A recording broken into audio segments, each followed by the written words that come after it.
오케이, 유스 리서 훅. 리듀서 훅. 지난 시간에 앞부분 설명을 했죠. 뭐 간단하게 정리하고 넘어갑시다. 그러니까 유스 스테이트, 유스 리듀서 사용 방법이 조금 다르지만 사용 목적은 같다. 둘 다 아주 기본적인 상태를 구현하기 위한 훅이다. 그리고 유스 리듀서가 함수형 프로그램 방식이라서 조금 유스 스테이트보다는 조금 익숙하지 않고 조금 불편하게 느껴지지만 그 간단한 로직의 경우에는 그 유스테이트 훅이 훨씬 쉽게 느껴지고 친근하죠. 그렇지만은 로직이 복잡할수록 복잡한 로직이라는 건 뭐냐? 여기 적어놨으니까 읽어보기 바라고. 이렇게 좀 복잡한 로직, 특히 언두 리두 기능까지 구현해야 된다면 이게 사용자 입장에서는 뭐 익숙한 기능이죠. 언두 리드. 그런데 구현해야 되는 입장에서는 꽤 어려워져요. 갑자기 언두 리드 기능 구현 안 하는 것과 구현하는 것과 큰 차이를 보여요. 아무튼 이런 어려운 로직일수록 유스 리드서 훅이 좋다. 그 다음에 그래서 상태 관리 라이브러리들이 있죠. 이 상태 관리 라이브러리들도 유스테이트 훅 방식과 유스 리듀서 방식으로 나눌 수 있는데, 지금 여기 원래 조타이가 없었는데 추가했어요. 이 조타이가 유스테이트 훅 방식이고 리덕스하고 주스탠드는 유스 리듀서 방식이에요. 그래서 유스 리듀서 방식과 꽤 유사하기 때문에 유스 리듀서를 공부해 두면 주스탠드나 리덕스 공부할 때 훨씬 쉽게 적응하죠. 사용 방법이 꽤 비슷하니까. 좀 더 비슷하면서도 좀 더 이제 확장된 거라고 볼 수 있죠. 그리고 이게 초창기 최초 가장 널리 사용된 상태 관리 라이브러리가 리덕스죠. 리듀스하고 사용 방법이 매우 유사한. 그리고 요즘 유스테이트 훅 방식의 조타이보다는 유스 리듀스 방식의 주스탠드가 좀 더 많이 사용되고 있는 것 같아요. 생각해보면 당연해. 이런 상태 관리 라이브러리까지 필요하다. 그렇다면은 앱의 기능이 단순하지 않다는 얘기죠. 단순하지 않으니까 이런 상태 관리 라이브러리까지 활용을 하는 거죠. 구현해야 될 로직이 단순하지 않다. 그러면 이런 방식이 함수형 프로그래밍 방식이 더 좋다. 그렇게 얘기하고 넘어가고, 그래서 익숙한 사용 방법은 아니지만 공부를 하고 알아두는 게 좋겠죠. 유스 리듀스 방식. 자, 그래서 아주 간단한 기능을 유스 스테이트 훅과 유스 리듀스 훅 둘 다 구현해서 비교해 봅시다.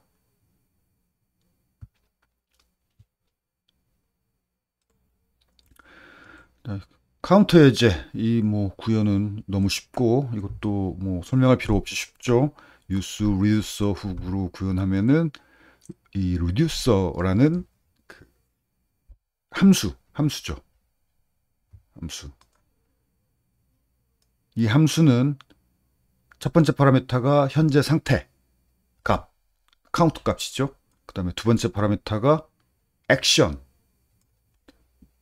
그 다음 상태, 현재 상태 값을 변화시키기 위해서 필요한 어떤 액션 혹은 어떤 파라미터, 무엇을 해라. 이 경우는 increase나 decrease죠. increase나 decrease 할 그런 증가할 값 혹은 감소시킬 값. 그래서 함수라는 건 이렇게 파라미터로 어떤 값들을 받아서 그걸 가지고 어떤 리턴 값을 계산해서 리턴하는 건데, 이 리턴이 다음 상태 값이에요. 그래서 리듀서 함수는 그 현재 상태 값과 그 다음에 어떤 추가 파라미터를 받아서 그걸 가지고 다음 상태 값을 계산해서 리턴하는 그런 함수가 리듀서 함수예요. 이렇게 리듀서 함수를 순수한 함수 형태로 구현한다는 말은 무슨 뜻이냐면은 뭔가 캡처하면 안 돼요. 그 지역 함수가 그 아우터 변수를 캡처한다. 그 문법 시간에 설명했죠. 그 캡처하는 것을 그 클로저라고 부르죠. 뭔가 아우터 함수의 변수 뭐를 캡처하면 안 돼요. 딱 파라미터 변수하고 그 내부 지역 변수만 이용해서 구현해야 돼요. 그런 함수를 순수한 함수라고 불러요. pure function. reducer 함수는 pure function 형태로 구현해야 된다. 그래서 use reducer. 자, 첫 번째 파라미터가 그 reducer 함수, 두 번째 파라미터가 초기 값. 그러면 return 값은 배열인데 이 배열의 첫 번째 항목이 현재 상태값. use state랑 똑같이 현재 상태값. 두 번째 파라미터가 어떤 상태값을 변경시키기 위한 함수인데 use state는 이게 set 함수죠. 그냥 값을 set하는 거. 계산해서 set해야죠. 그런데 use reducer 같은 경우는 dispatch라는 함수고 이 함수 이름은 언제나 dispatch예요. dispatch고 dispatch를 호출하면서 이 다음 상태를 계산할 때 필요한 이 추가 파라미터만 넣어주면 돼요. 이 부분을 액션이라고 보통 얘기해요. 무슨 액션이냐면 현재 상태를 다음 상태로 변화시키기 위해 필요한 어떤 작업을 해야 되느냐, 어떤 일을 해야 되느냐, 액션. 이 경우는 increase 아니면 decrease지. 이게 플러스면 increase고 이 값이 마이너스면 decrease죠. 이 스텝, 다음 상태 값을 증가하느냐, 감소하느냐, 이게 이 경우에는 액션이죠. 그래서 디스패치하고 다음 상태를 계산하기 위해 필요한 액션 값 혹은 뭐 추가 파라미터 값만 주면 이 reduce 함수가 reduce 함수가 자동으로 호출돼서 현재 상태 값과 제공된 이 추가 파라미터 혹은 액션 값을 가지고 다음 상태가 계산이 돼서 이 계산돼서 리턴되는 이 값이 자동으로 다음 상태 값이 돼요.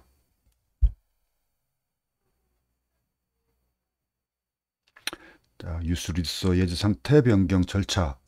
먼저 dispatch를 호출하고 다음 상태를 계산하기 위해 필요한 이런 어떤 값을 전달한다.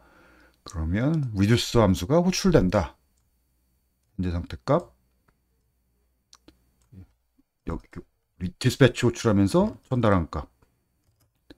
그러면 reducer 함수가 다음 상태 값을 리턴하면 그 리턴된 값이 다음 상태 값이 되고 다음 상태 값 내부 리액트 내부 상태 값이 변경됐으니까 당연히 다시 렌더링 되죠. 그래서 use reducer가 좀 복잡해 보이는 이유는 처음에 좀 복잡하게 좀 번거롭게 느껴지는 이유는 이게 두 단계죠. 그러니까 요게 하나 더 있잖아. 그래서 좀 처음에는 조금 그 use state보다 좀 뭐랄까 좀 성가셔 보여요.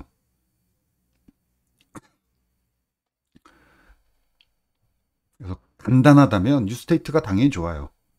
로직이 간단하다면. 그런데 로직이 구현할 로직이라는 건 요거죠. 요거 다음 상태를 계산하기 위해 뭔가 계산해야 되는 거. 이 로직이 복잡할수록 여기서는 그 계산을 여기서 하고 있죠. 여기 다음 상태 계산이 여기에 있죠. 이건 여기에 있고 이 다음 상태 계산하는 이 코드가 복잡할수록 use reducer 쪽이 더 use reducer 방식의 구현이 좀 더 코드가 훨씬 더 깔끔하고 간결해요.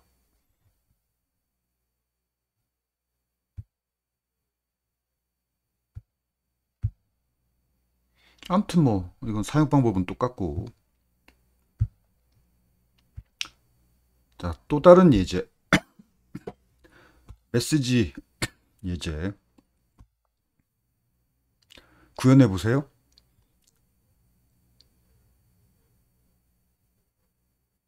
연습 문제. 지금 reducer 이 예제 구현이 완성된 게 아니죠. 지금 비어 있죠.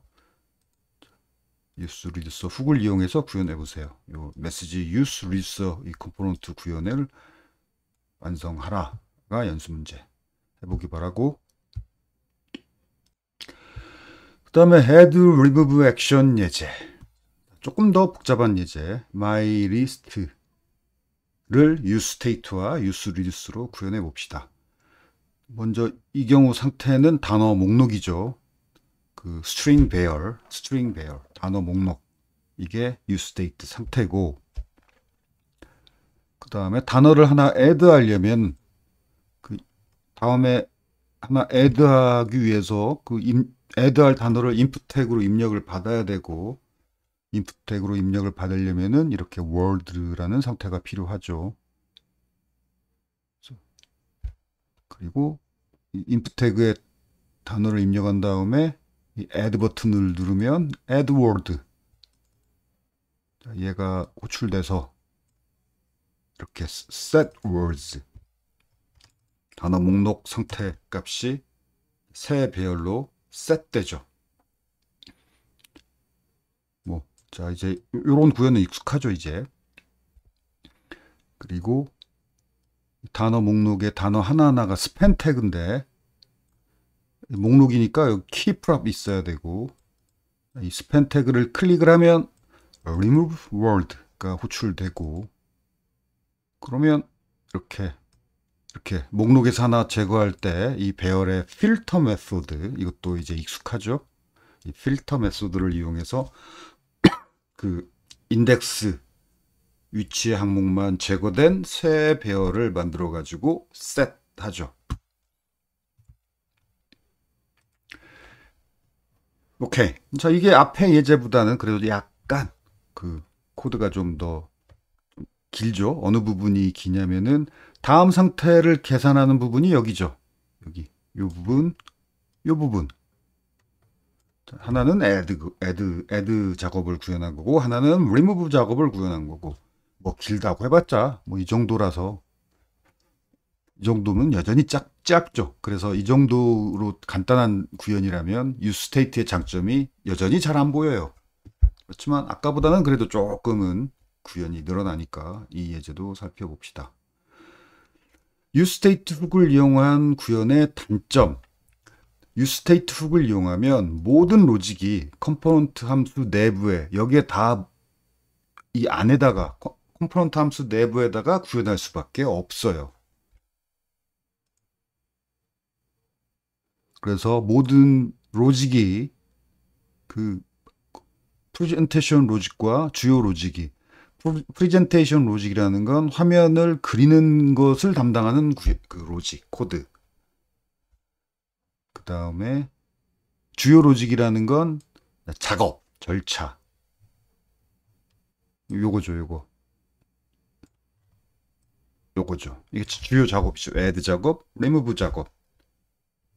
어떻게 보면 이제 그 내부 로직이죠. 그래서 그 스프링 웹 MVC라고, 이 MVC 패턴이라는 말이 있어요. 이게 모델 뷰 컨트롤러. 이 모델이 그 데이터 뷰가 화면 그 UI 혹은 프리젠테이션이라고도 얘기해요. UI 혹은 프레젠테이션, 화면에 이렇게 뭔가 이렇게 쫙 쏜다, 뭐 발표한다, 뭐 이런 의미, 화면을 그린다는 의미예요. 뷰. 그다음에 모델, 데이터. 이 두 부분이 이 부분을 또 모델이라는 단어를 쓰기도 하고 도메인 로직이라는 단어를 또 쓰기도 해요. 설계 분야에서는 도메인 로직이라는 단어를 많이 써요.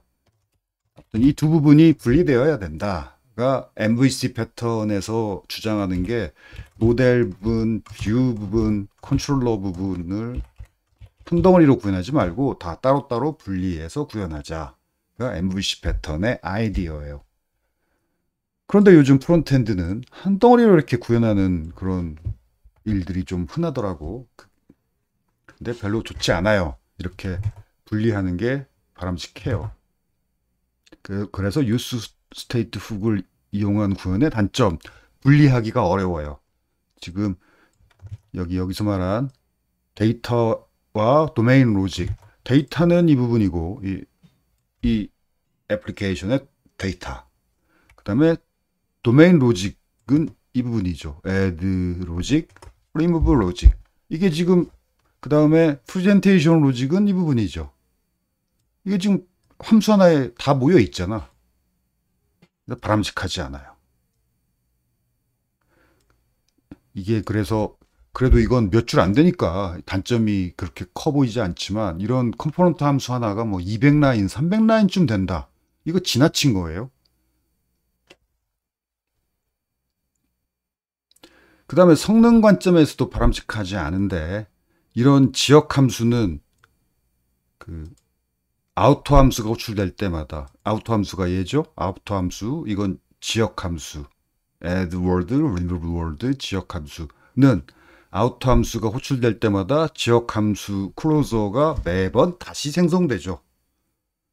또 지금 myList useState 함수가 호출될 때마다 사실은 요 배열도 매번 새로 만들어지고 요 함수, 요 지역 함수 두 개도 매번 새로 만들어지는 거예요. 그래서 사소하긴 해요. 매번 새로 만들긴 하지만 그게 뭐 별거라고 사소하지 뭐 이렇게 당연히 말할 수 있고 정말로 사소해요. 그렇지만 어쨌든 저걸 굳이 매번 다시 저런 걸 만들 필요가 있어? 싶긴 하죠. 어쨌든 성능에 뭐 사소한 차이긴 하지만 좋지 않은 건 맞죠. 그리고 앱이 이제 복잡하면 복잡할수록 성능 문제도 고민해야 되고. 아무튼 useState 훅을 이용하면 이런 단점들이 있다. 반면에 useReducer를 이용하면 자, 보통 이렇게 add, remove action 그러니까 다음 상태를 계산하기 위한 어떤 작업, 액션을 이렇게 타입으로 보통 정의해요. 그 reducer를 이용할 때는. 그래서 보통 객체로 흔히들 많이 액션을 정의하는데 객체로 할 경우에 첫 번째 그 객체 첫 번째 속성이 그 타입 속성 이게 그 액션의 타입 add 아니면 remove죠. 액션이 add 이 5어 연산자예요. 타입스크립트에서 타입을 선언할 때 5어 연산자를 사용할 수 있어요. 그래서 액션 타입은 요런 타입의 객체이거나 아니면 요런 유형의 요런 타입의 객체이거나 그다음에 요런 타입의 객체일 때는 타입 값은 add라는 문자열이어야 하고 그다음에 word 값은 string이어야 하고 그래서 타입스크립트에서 타입을 선언할 때 어떤 값을 타입처럼 사용할 수 있어요.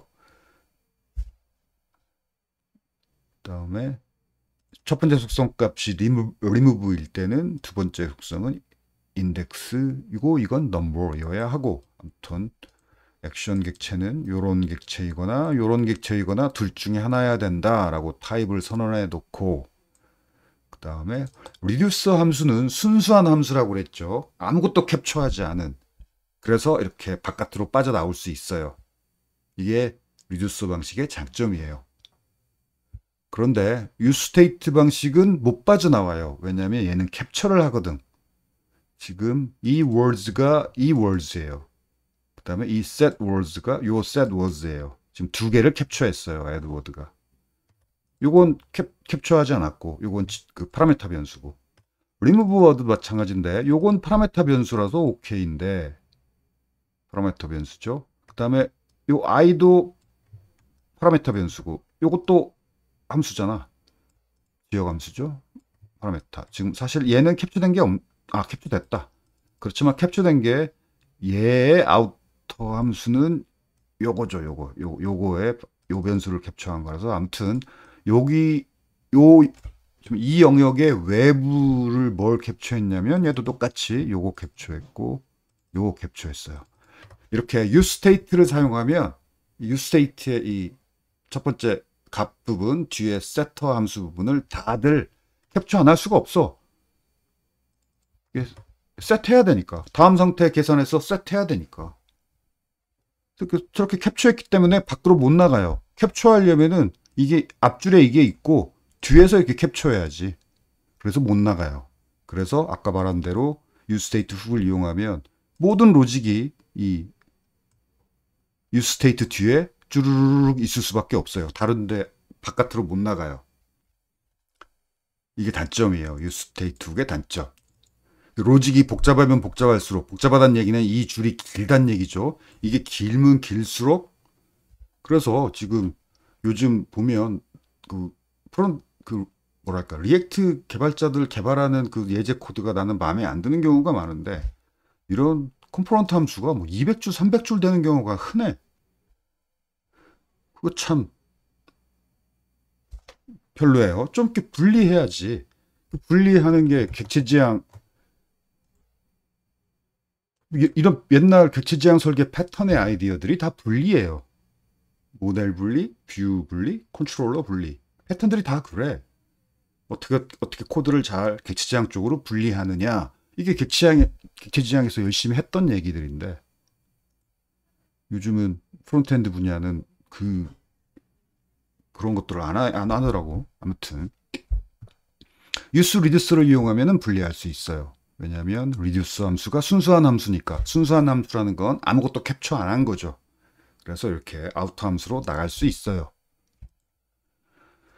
이 리듀스 함수는 현재 상태 값을 첫 번째 파라메터가 현재 상태 값이고, 현재 상태값, 두 번째 파라메터가 액션, 다음 상태를 계산하기 위해서 필요한 어떤 액션을 해야 되느냐, 그게 두 번째 파라메터예요. 이걸 받아서 첫 번째 파라메터 값 현재 상태를 가지고 다음 상태를 계산해서 요 현재 상태 값과 액션 두 개를 가지고 다음 상태를 계산해서 리턴하면 돼요. 그래서 이 words는 요거고, 요 액션은 요거고, 또 캡처된 게 없어요. 여기도 마찬가지로 현재 상태 값, 액션, 또 현재 상태 값과 액션을 가지고 이 두 파라메터를 가지고 다음 상태 값을 계산해서 리턴한다가 리듀서 함수예요. 그리고 이 첫 번째 파라메터 액션.type 값이 add면 이렇게, remove면 이렇게, 이게 다음 상태죠. 이 부분하고 이 부분이 결국은 요거잖아. 요게 add, 요게 remove. 근데 얘는 set words를 캡처해 가지고 직접 set 했지만, 여기는 set words 캡처할 필요 없고 그냥 다음 상태 값만 계산해서 리턴을 하면 그 리턴 값이 자동으로 다음 상태 값으로 자동으로 set 돼요. 그래서 캡처 안 해도 돼요. 그리고 오케이. 그 정도만 얘기합시다. 그래서 리듀서 함수가 아우터 함수로 빠져나왔기 때문에, 자, 이 구현에 여기 잔뜩 있었던 지역 함수들이 나가버렸죠. 여기 있었던 지역 함수들이. 코드도 분리가 돼서 이거 따로 읽고 이해하고, 이거 따로 읽고 이해하고, 그 다음에 이 부분이 도메인 로직이고, 이 부분은 이제 도메인 로직이 나가버렸기 때문에 주로 거의 대부분 프레젠테이션 로직이죠. 이렇게 도메인 로직 부분, 프레젠테이션 로직 부분을 분리하는 게 바람직해요. 그래서 그 스프링 웹 MVC에서는 뷰가 있죠. JSP로 구현하는 뷰, 혹은 타임리프로 구현하는 뷰, 이게 프레젠테이션 로직이고, 스프링 웹 MVC로 구현할 때 도메인 로직은 보통 그 서비스 클래스, 혹은 뭐 그 리파지토리, 혹은 그 마이바티스 매퍼, 이런 쪽이 도메인 로직이지. 그래서 스프링 쪽은 엄격하게 객체지향 쪽으로 분리가 되어 있죠. 그게 맞아요. 요즘 프론트엔드들이 과거의 그 좋은 설계 아이디어를 좀 무시하는 경향이 있어. 코딩량은 좀 늘어났지만 그래도 이쪽이 구조가 깔끔하게 정리가 되었다. 그리고 또 무엇보다도 또 이렇게 분리하는 게 좋은 이유는 뭐냐면, 여러분 포트폴리오 프로젝트 할 때 그 자소서에다 적을 내용 중에 가장 바람직한 게 포트폴리오 프로젝트고, 포트폴리오 프로젝트 뭐뭐뭐 했다, 뭘 느꼈다, 뭐 경험을 적어야죠. 그때 적으면 좋은 바람직한 얘기 중에 하나가, 단위 테스트 구현해봤고, 단위 테스트 구현했더니 구현하기 전에 디버깅 할 때는 뭐 어쩌는데 단위 테스트를 했더니 뭐 버그 어쩌고, 그래서 훨씬 뭐 긍정적인 어떤 뭐 그런 경험을 얻었다. 뭐 이런 스토리가 매우 바람직해요. 그래서 좀 제대로 된 뭐 연봉 많이 받는 IT 기업일수록 그 단위 테스트를 아주 열심히 해요. 그래서 학생 때부터 포트폴리오 프로젝트 때부터 단위 테스트를 열심히 했다. 이렇게 되면 아, 얘는 뭔가 그 제대로 각 잡고 풀잭을 해봤구나라는 느낌이 들어요. 이렇게 단위 테스트가 중요한데 또 여러분이 좋은 회사 갈수록 단위 테스트 열심히 하고 안 좋은 회사 갈수록 여러분이 만난 사수가 처음 만난 사수가 단위 테스트를 거의 안 한다. 그럼 조금 배울 게 없는 좀 불행한 사수를 만난 거라고 생각해도 크게 틀리지 않아요. 단위 테스트가 그렇게 중요해요. 아, 그런데 이렇게 분리하는 것이 프레젠테이션 로직과 도메인 로직을 분리하는 게 또 좋은 이유. 단위 테스트 구현하기가 편해요. 훨씬 편해요, 이쪽이. 그래서 단위 테스트를 열심히 구현하는 조직일수록 코드 구조, 코드 분리를 신경 써요. 왜냐하면 그렇게 코드 분리하고 좋은 구조의 코드를 만들어야 단위 테스트 구현하기 편하니까. 그리고 내 경험에 의하면 단위 테스트하기 좋은 구조, 좋은 코드가 결국은 바람직한 구조고 바람직한 클린 코드예요. 그 다음에 단위 테스트하기 좀 어려운 코드, 이건 더러운 코드죠. 이게 거의 일치해요. 왜냐하면 한 덩어리로 막 얽히고 설켜 있는 코드들은 단위 테스트 구현이 매우 힘들거든. 그리고 깔끔하게 정리되어 있는 코드들이 단위 테스트 구현도 훨씬 편해요. 그런 측면에서 단위 테스트 측면에서도 이 유스 리듀서가 좋다. 그렇게 또 얘기할 수 있겠고,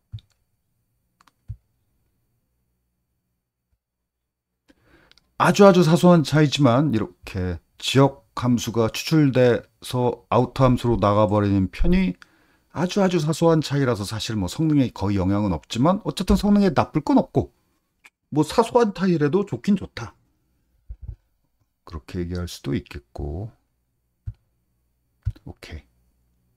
그 다음에 사소한 개선. 그 예제를 보면 다들 이렇게 그 액션을 객체로 구현하더라고. 이게 액션을 객체 형태로 구현하는 것이 옛날에 그 리덕스 때부터 시작된 관행이에요. 관행. 그런데 리덕스 때는 타입스크립트가 없고 자바스크립트로 구현했기 때문에 액션을 객체로 구현하는 게 리덕스 때는 매우 합리적인 선택이었어요. 그런데 지금은 타입스크립트거든. 자바스크립트하고 타입스크립트는 차이가 좀 크죠. 그래서 내 생각에는 그냥 관례대로 무조건 액션을 객체로만 구현해야 될 필요는 없는 것 같아. 선택을 할 수가 있는 것 같아요. 이렇게 객체로 구현해도 되지만 나는 이 객체 구조가 그렇게 복잡하지 않은 경우에는 나는 배열 형태로 구현하는 걸 선호해요. 아, 이건 두 번째 예제구나. 오케이. 첫 번째 개선. 자, 배열로 개선하는 건 버전 2고 버전 1에서는 뭘 개선했냐면 이 리듀서를 화살표 함수로 구현했어요. const reducer 화살표 함수 문법이죠. 이게 리턴 값의 타입이 다음 상태, 이건 현재 상태, 이건 다음 상태 값을 리턴한다. 이거 그렇지. 이게 물음표 콜론 사막 연산자를 이용해서 요게 add면 요 값이고 add가 아니면 사막 연산자 콜론 뒤가 이제 요게 false일 때죠. 요게 false일 때 이게 true면 요게 결과값이고 이게 false면은 요거 콜론 뒤 요게 결과값인데 얘도 또 사막 연산자네. 그러면 지금 요게 true면은 요거 결과값이 이걸로 그냥 결과값이 끝났어. 이 리듀스 함수의 결과값이 이거예요. 이게 true면 이게 false면 이거예요. 자, 이건데 얘도 또 사막 연산자네. 그러면 결국은 얘가 false고 그러면 일로 와서 얘가 true면 결과값이 이거죠. 그런데 얘가 false면 일로 오는데 얘도 false다. 그러면 결과값이 이거죠. 즉 현재 상태값이 안 변하는 거죠. add도 아니고 remove도 아니다. 그러면 현재 상태값 안 바뀐다라는 얘기죠. 그래서 나는 이런 식으로 구현하는 것이 관결하기도 하고 코드도 직관적이고 이런 식의 구현을 좋아해요. 그리고 뿐만 아니라 아주 사소한 차이지만 어쨌든 정말 사소한 차이지만은 어쨌든 함수 내에 있는 지역 함수도 매번 새로 만들어지고 함수 내에 있는 이런 배열도 이 아웃 함수가 호출될 때마다 매번 새로 만들어져요. 굳이 매번 새로 만들 필요 있어? 초기 값일 뿐인데.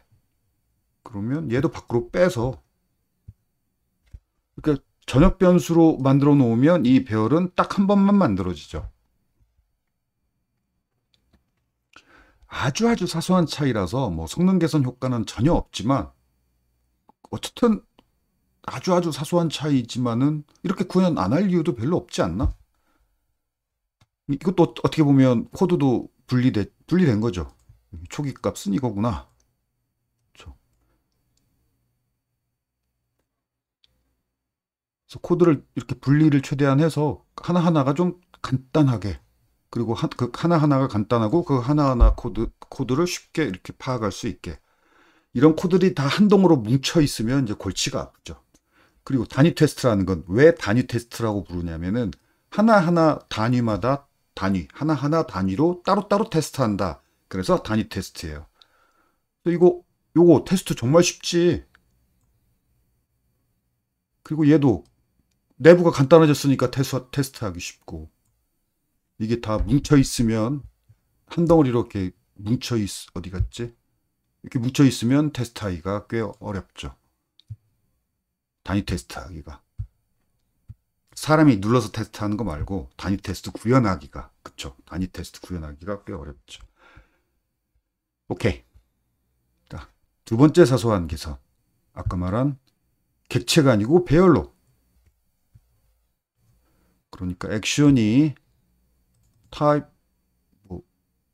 타입 add일 때 그 word string이 필요하고 remove일 때는 index number가 필요하죠.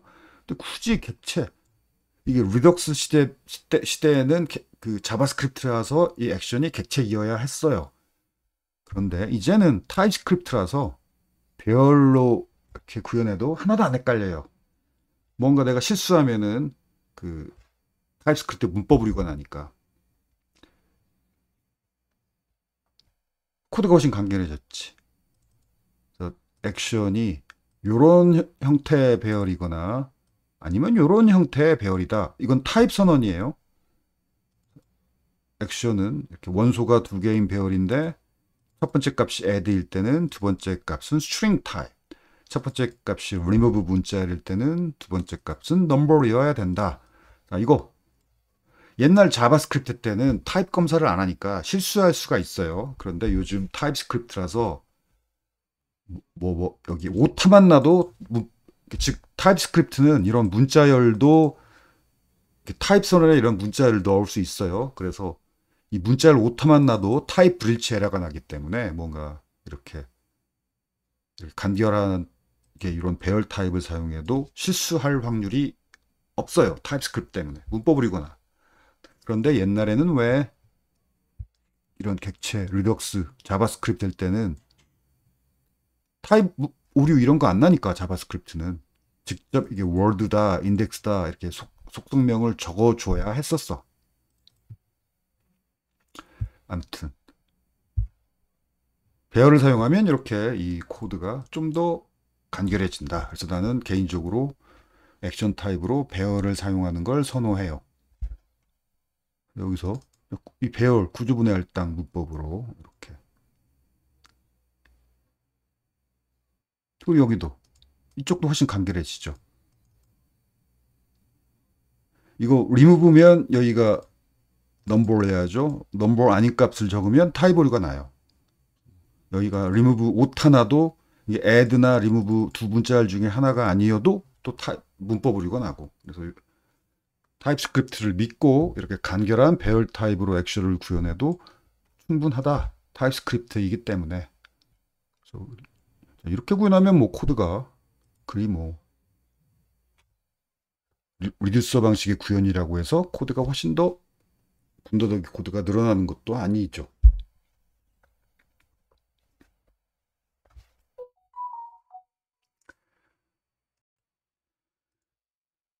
오케이. 장점. 이거 내가 다 앞에서 말로 한 거예요. 읽어보기 바라고. 함수형 프로그래밍의 장점. 성능 최적화에 유리하다. 그래서 특히 알고리즘 분야 동적 프로그래밍 점화식 이 부분, 이 동적 프로그래밍 부분이 바로 함수형 프로그래밍의 아이디어를 채용한 거라고 볼 수 있어요. 그래서 함수형 프로그래밍에 익숙해지면은 동적 프로그래밍 코테 문제 풀 때도 함수형 프로그래밍에 좀 익숙해져야 돼요. 그 다음에 빅데이터 분야도 바로 요즘 뭐 함수형 프로그래밍을 열심히 하는 분야고, 이렇게 좀 어려운 분야들에서 함수형 프로그래밍이 사용되고 있다. 요즘 리액트가 함수형 프로그래밍 쪽으로 발전하고 있죠. 그래서 리액트 정말 고수 리액트 개발자다라고 하려면은 커스텀 훅 라이브러리를 만들고 내가 만든 커스텀 훅 라이브러리를 남들도 사용한다. 이쯤 되면 이제 나는 어엿한 고수 리액트 개발자다라고 말할 수 있어요.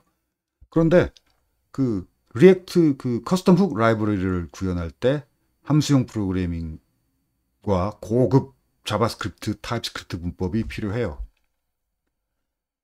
그래서 이쪽으로 공부하기 바란다라는 거. 그런 의미로 리액트도 유스 리듀서도 좀 익숙해지는 게 좋겠죠.